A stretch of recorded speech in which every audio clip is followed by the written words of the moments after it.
It begins with a simple idea, a quiet shift that can change the tone of an entire day. The practice of opening reverence and the deliberate choice to give thanks. When we speak of reverence, we don't mean something complicated.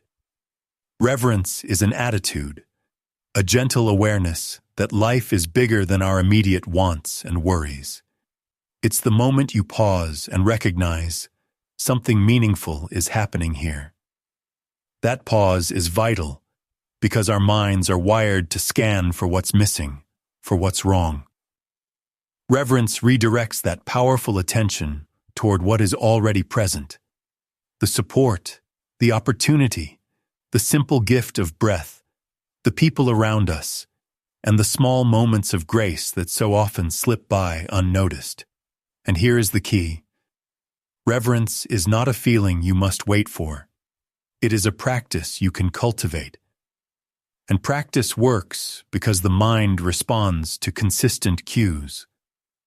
When you consistently begin with stillness, with reflection, with recognition, you are training your heart to default to gratitude more easily, more naturally.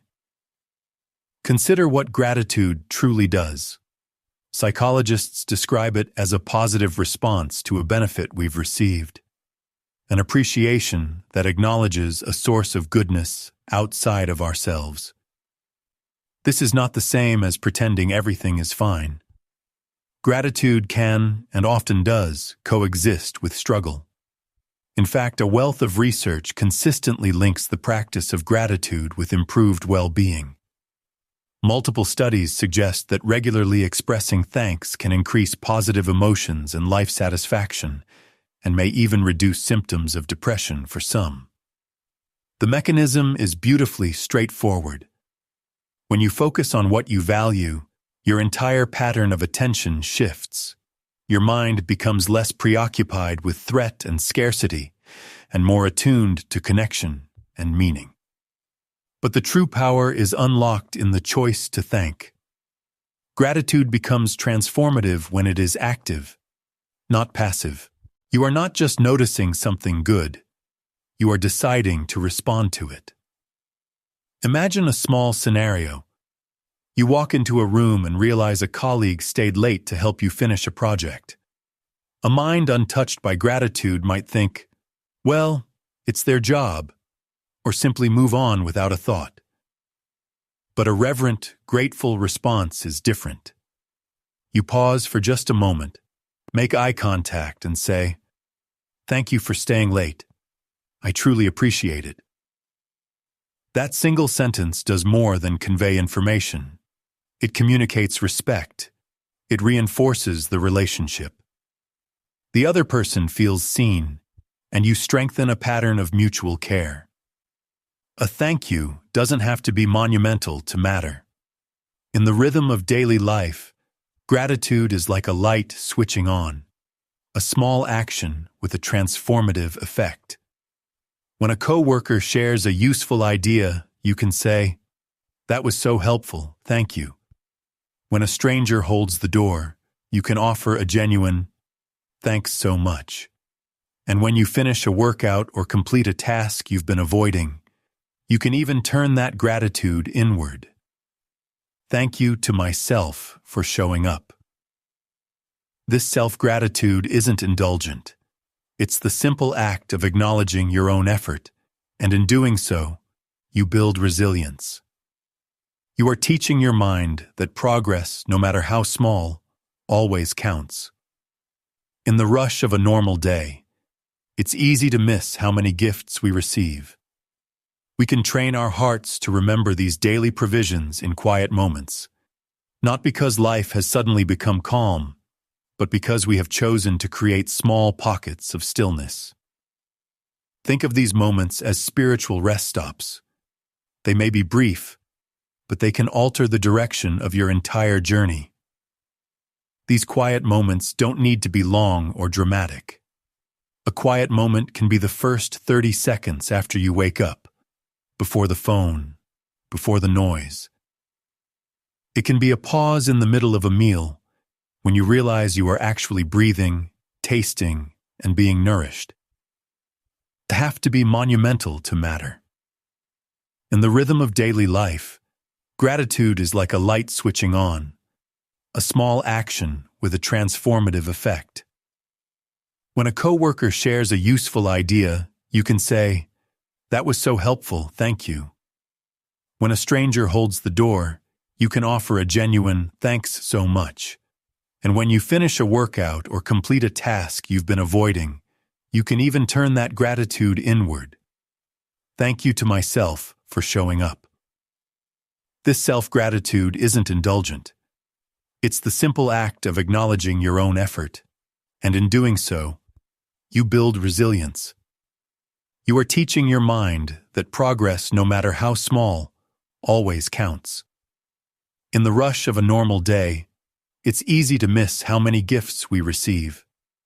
We can train our hearts to remember these daily provisions in quiet moments, not because life has suddenly become calm, but because we have chosen to create small pockets of stillness. Think of these moments as spiritual rest stops. They may be brief, but they can alter the direction of your entire journey. These quiet moments don't need to be long or dramatic. A quiet moment can be the first 30 seconds after you wake up, before the phone, before the noise.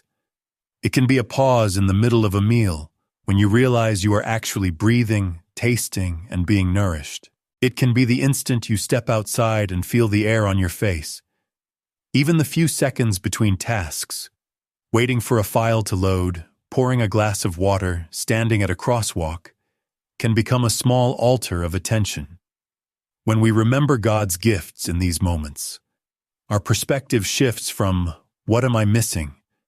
to what has already been given. And when gratitude becomes a practice, it becomes steadier than a fleeting mood. Some days, you will feel thankful.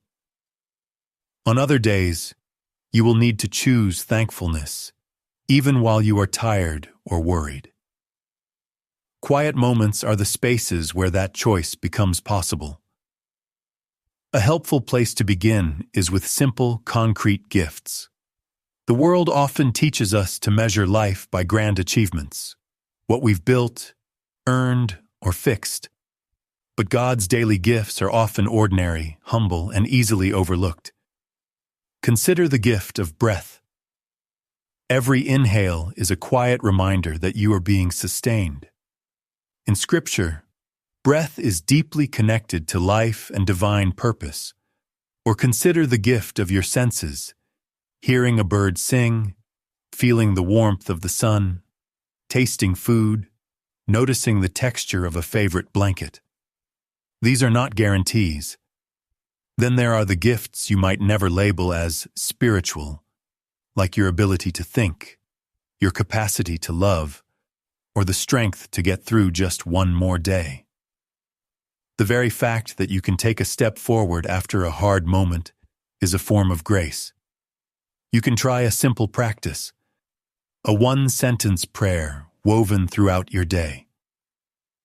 When you wake up, it might be, "God, thank you for this new day and for keeping me through the night."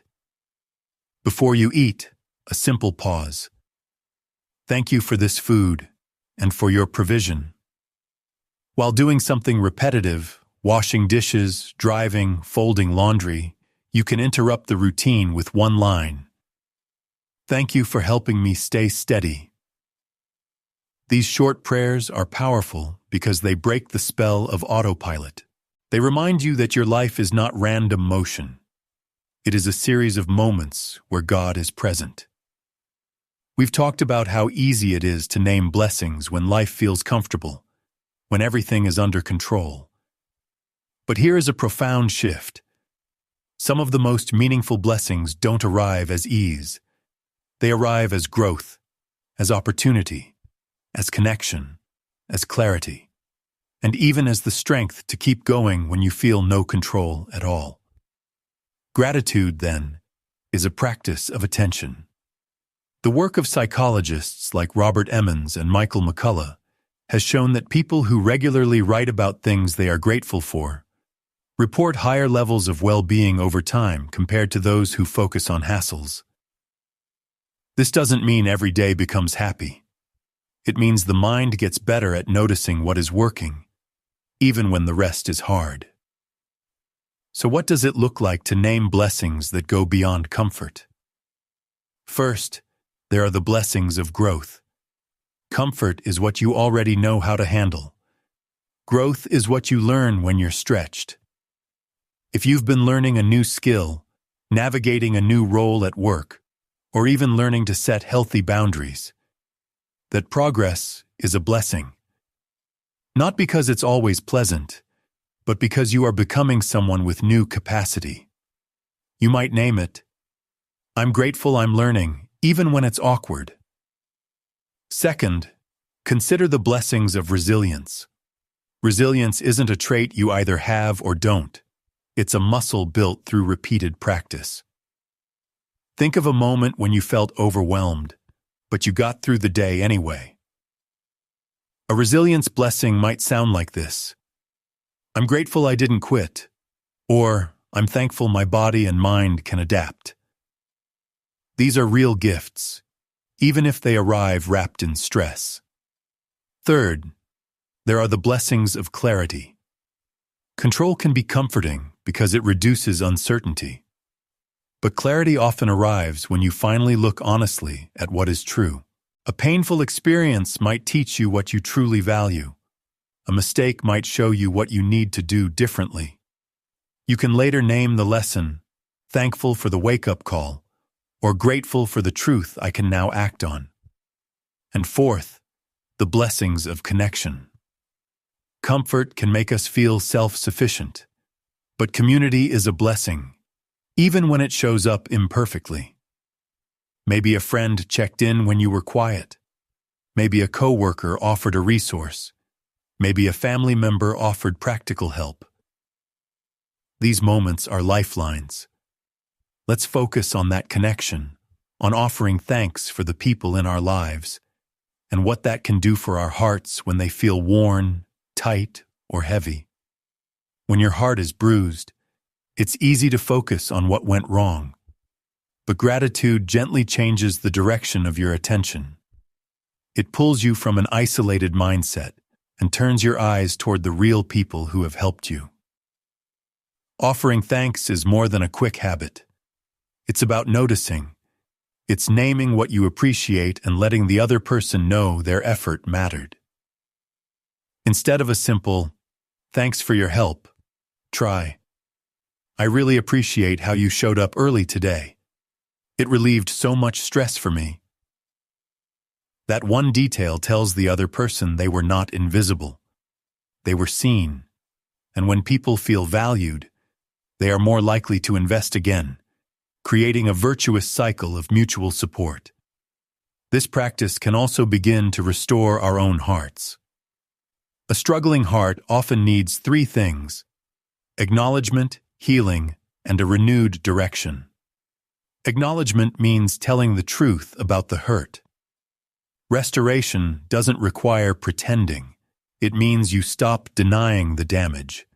Healing involves choosing what you'll do with those feelings, and gratitude provides that renewed direction. It points you toward what is good, what is true, and what is still possible. And so, we bring this thankful heart into our prayers.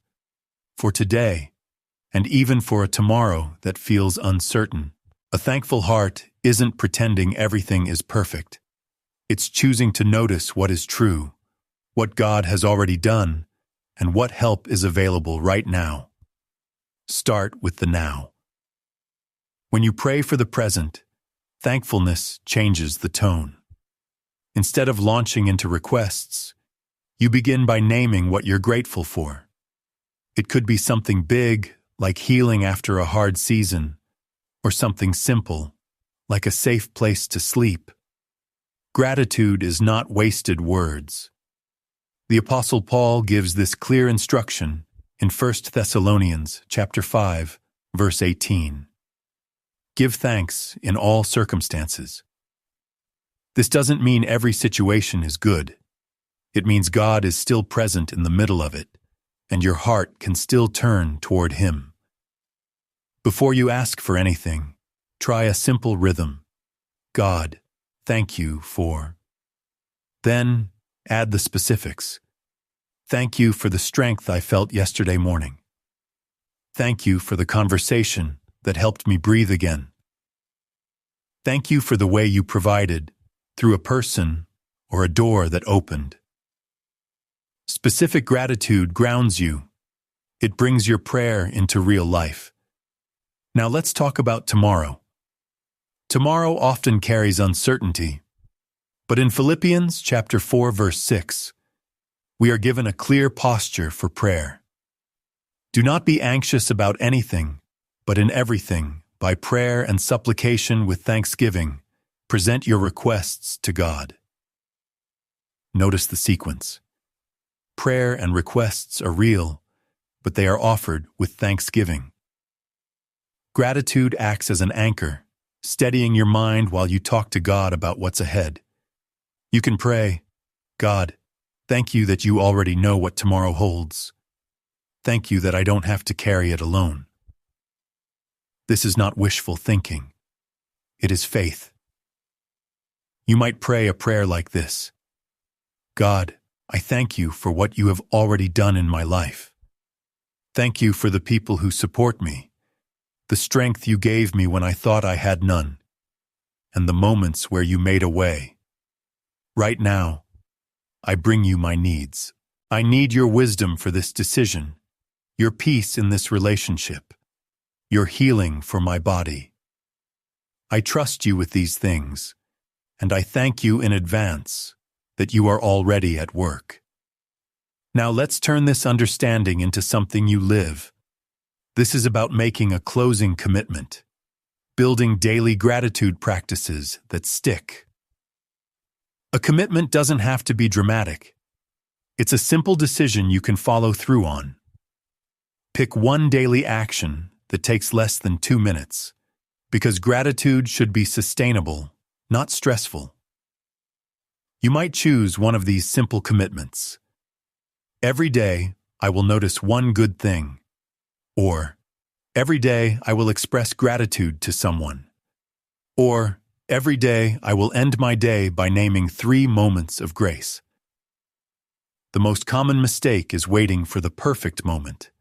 But gratitude works best when practiced in the ordinary, rushed, or even frustrating moments of life. One simple method is the one good thing habit. At any point in the day, ask yourself, what's one thing that went well, even if it was small? The coffee tasted just right. The email you dreaded was kinder than you expected. Your body got you through the day. When you do this, you train your attention to look for proof of good, not just proof of stress. For something more structured, you can try a gratitude journal using the 3-2-1 format. 3 things you're grateful for today, 2 people who contributed to your day, and 1 moment you want to remember. Keep it specific. I'm grateful my sister checked in is more powerful than a general I'm grateful for my family, because it's anchored in a real experience. You can also practice gratitude through micro-expressions. Send a quick text, "Thank you for your help today." Or say to yourself while walking, "I'm grateful for this moment of peace." These small actions are signals to your brain. Goodness is present, and you are paying attention.